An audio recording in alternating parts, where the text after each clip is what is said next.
Welcome to easy learning. आज हम mathematics के वेरी इंपॉर्टेंट क्वेश्चन जो डैम श्योर आ सकते हैं वो देखते हैं कौन से कल आप एग्जाम जाने से पहले जरूर बजरूर इसको रिवाइज करिएगा।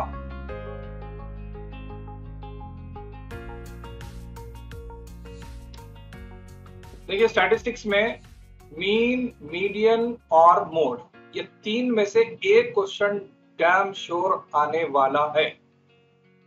या तो मीन मालूम करो बल्कि टेबल दे देता, मीडियन या mode. Mean, median, mode, table देता हो, मीन मालूम करो बोलता, मीडियन मालूम करो या मोड। ज्यादा चांसेस मोड के हैं। तो अगर आप ये तीनों क्वेश्चंस अच्छी तरीके से प्रैक्टिस कर लें तो एक क्वेश्चन कंपलसरी आप कर सकते हैं लॉन्ग। ठीक है, अगला क्वेश्चन है, देखिए अगला कंपलसरी आने वाला क्वेश्चन है पॉलिनोमियल ग्राफ या लीनियर ग्राफ। अगर ये दोनों में से कोई अगर ये नहीं आया तो फिर है ओजेट ग्राफ। ये तीन में से एक और एक कंपलसरी आने वाला क्वेश्चन। उसके बाद है डैम श्योर क्वेश्चंस, दोनों में से एक, कंस्ट्रक्शन ऑफ टैंजेंट्स या कंस्ट्रक्शन ऑफ सिमिलर ट्रायंगल्स। ये दोनों में से एक question compulsory.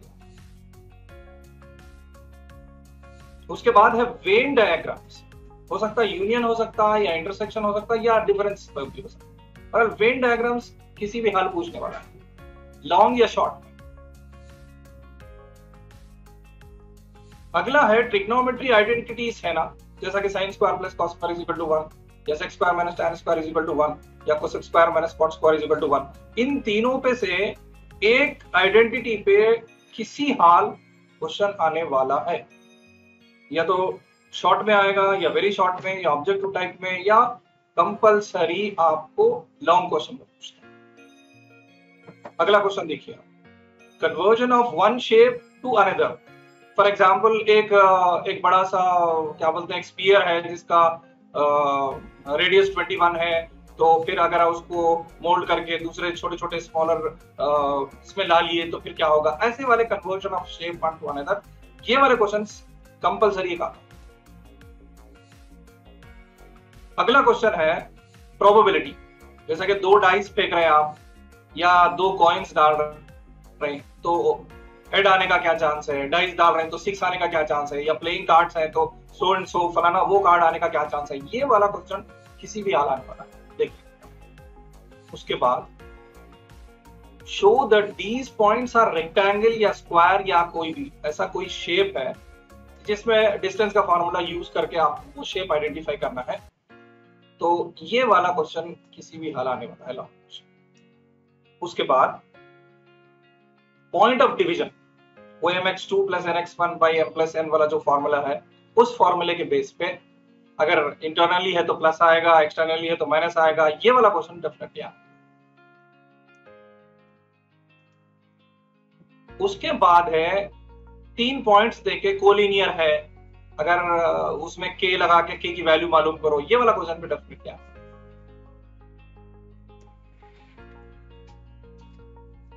Formula based question, जैसा कि मीन का फॉर्मूला है, मीन के फॉर्मूला में ये क्या है वो क्या है, सिग्मा fx बाई n होता है, f बोले तो क्या, n बोले तो क्या, या मीडियन में l प्लस ऐसा जो है ना, उसके फॉर्मूला बेस्ड क्वेश्चंस कंपलसरी एक उसका आने वाला है। उसके बाद है कुछ और क्वेश्चंस हैं जो छोटे आ सकते हैं, सेट बिल्डर फॉर्म्स से रोस्टर फॉर्म में या रोस्टर फॉर्म से सेट बिल्डर फॉर्म में चेंज करो। इसको अच्छा पढ़ना है, ये आने वाला है शॉर्ट क्वेश्चंस। उसके बाद है HCF को यूक्लिड डिवीजन से लॉन्ग क्वेश्चन में दे सकता, 2-3 बड़े नंबर देके 2 नंबर देके, या नहीं तो फिर उसको शॉर्ट में भी दे सकता छोटा नंबर देके। आपको यूक्लिड डिवीजन जो है ना वो अच्छा देखना है, इस पे क्वेश्चन आने वाला। उसके बाद है कोई भी नंबर जैसा कि √2 plus √3 is a irrational number, proof करो। ये वाला जो क्वेश्चन है ये आने, इसको पढ़ना है, देखिए। उसके बाद है रूट्स ऑफ क्वाड्रेटिक इक्वेशन, या तो फैक्टर मेथड से बताओ बोलता है, या तो -b plus or minus under root of b square minus 4ac by 2a। ये फॉर्मूले पे यूज करके बहरहाल आपको वो क्वाड्रेटिक इक्वेशन लिखना या रूट्स मालूम करना। क्वाड्रेटिक इक्वेशन पर डेफिनेटली क्वेश्चन आने वाला है रूट्स के। उसके बाद find the zeros of polynomial पे आता, या तो ग्राफ मेथड में आता या नहीं तो फिर relation between zeros and coefficients पे। b1 by b2 कहे तो क्या होता, c1 by c2 अगर इक्वल रहे तो क्या होता, ये वाला जो क्वेश्चन है इस पे कैसा भी प्रैक्टिस करना है।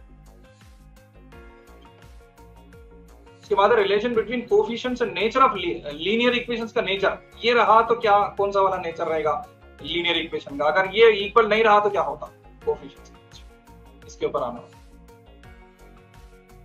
उसके बाद है construction of a triangle using given angle, अगर एक एंगल दे देके वो कंस्ट्रक्शन वाला जो क्वेश्चन है उतारना है ज्योमेट्रिक कंपास वो लेके, ये वाला क्वेश्चन आता है। उसके बाद है पेयर ऑफ लीनियर इक्वेशंस, या तो एलिमिनेशन मेथड से भी पूछ सकता, अगर एलिमिनेशन मेथड अगर नहीं पूछा तो फिर ग्राफिकल मेथड पूछता। बहरहाल पेयर ऑफ लीनियर इक्वेशंस को सॉल्व करना है, दो मेथड है, एक एलिमिनेशन मेथड है एक ग्राफिकल है, दोनों में से कोई एक आ सकता है।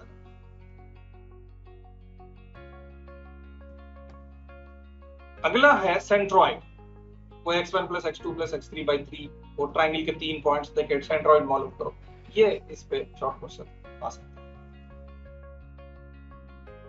और दूसरा है AP nth term tn is equal to a plus n minus 1 into d, या जीपी में पूछ रहे आप तो a into r to the power of n minus 1, इसके बेस्ड क्वेश्चंस, या आपको d मालूम करो या nth टर्म मालूम करो या रेशियो मालूम करो या nth टर्म इन जीपी मालूम करो, ये टर्म दे देंगे फलाना टर्म कितना है, 5th टर्म है या 20th टर्म है, या फलाना एक नंबर है 25 इस सीरीज का, ये कौन सा नंबर वाला टर्म है, 5th टर्म है या 6th टर्म है मालूम करो, ये वाला क्वेश्चन डेफिनेटली है।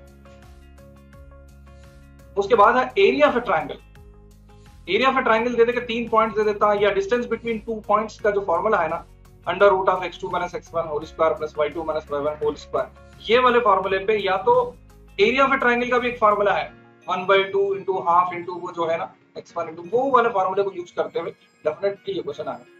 ठीक, तो बहरहाल ये क्वेश्चंस आप जो पढ़े हैं वो पढ़ते हुए इन सारे क्वेश्चंस को देख के जाइएगा, जरूर देख के जाइएगा, और ये आने वाले हैं और हमसे जुड़े रहिए, फिर हम और अच्छे इंपॉर्टेंट क्वेश्चंस के साथ फिर हाजिर। Thank you very much.